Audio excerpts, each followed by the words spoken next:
When Zamani Dlamini started his degree at the University of Zululand, his dreams were finally within reach, but it was not easy to adapt to student life. Coming from rural areas, many have never been to a big city before. They also have a poor schooling foundation and so have to put in a lot of extra work to manage academically. In our high school, there was no computer labs, nothing. Only the first time I see my computer, it was here in this university, and then I was so excited. During the time when I have to press to move the mouse, you see the hand was so shaking. But I managed to do some. It was great for me. Dumisani Gumede is one of the first recipients of an Mtombo Youth Development Foundation bursary and now runs the mentorship program, which helps students like Zamani cope with these challenges. It's an integral part of the project's success, which has achieved a pass rate of nearly 90% from their students. I can tell you, most of our students are not failing because they're not coping academically, but they are failing because of the problems back at home. So that's why we feel that our mentoring is so vital in terms of breaking those problems. Thanks to Dumisane's guidance, Zamani is now excelling at his studies. But often these students have more to worry about than just academic performance. The other problem that we have noticed in our mentoring system is most of the time our students are coming from very poor families. He or she knows that at home they are suffering, they've got nothing to eat. So they end up, whatever you are giving them for food, end up dividing that and sending back home. Established 11 years ago, the program has graduated over 100 medical professionals, not just doctors and nurses, but pharmacists, dentists, physiotherapists, and other essential personnel. Previously, most of the doctors were working in the area were white, especially from overseas, not even local. So most of us were thinking that, no, this profession is for this race. So tend to believe that if I saw this person grew up in this area, started in the same school, why not? What can stop me doing it? So it's kind of motivating, because one person's got light now, so everyone comes and get light from this person. Almost all of their graduates have remained working in the district and in the public sector. For me, being in this office, it's nice to see students passing. You feel excited that, yes, students are doing it.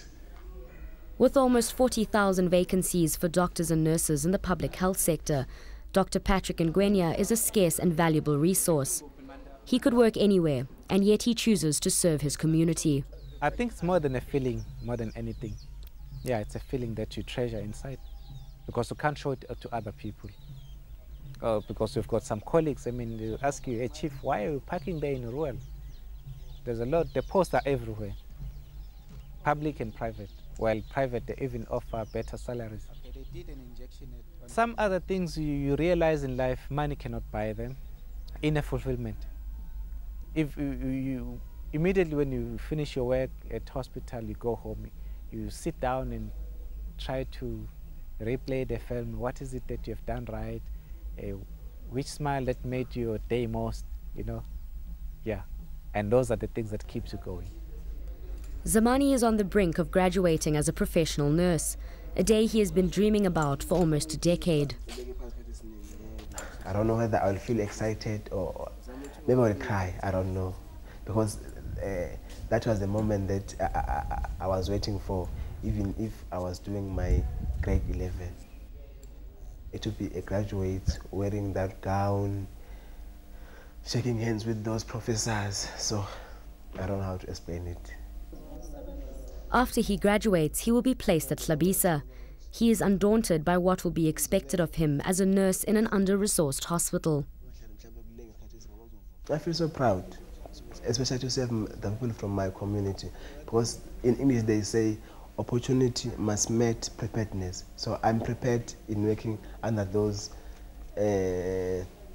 stressful conditions. I'm prepared to work with those wards that are understaffed. He feels that this is where he belongs. If you are raised in that community, you are not raised by your parents alone. Everyone in my community, if you are in the same age with my father, you are my father, no matter where you can send me to. If you are in the same age with my mother, you are my mother, no matter where you can send me to.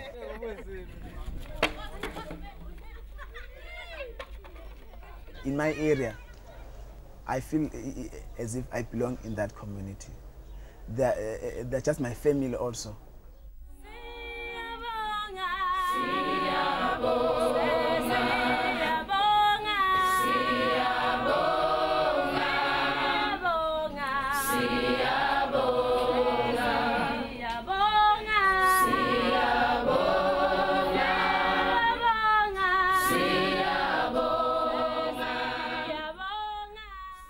So a truly inspiring story indeed. Well, the big question is, should the state inject more funding into programs like these?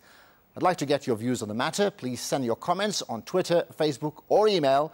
And you also have a chance to call in on this matter on my radio show. That's on SAFM Radio on Friday at 2 p.m. And you can watch this show as well as previous ones on the SABC News website. That's sabc.co.za/news. So let me take this opportunity to wish you all the success for 2012. And do join us again next week when we point out the issues that matter.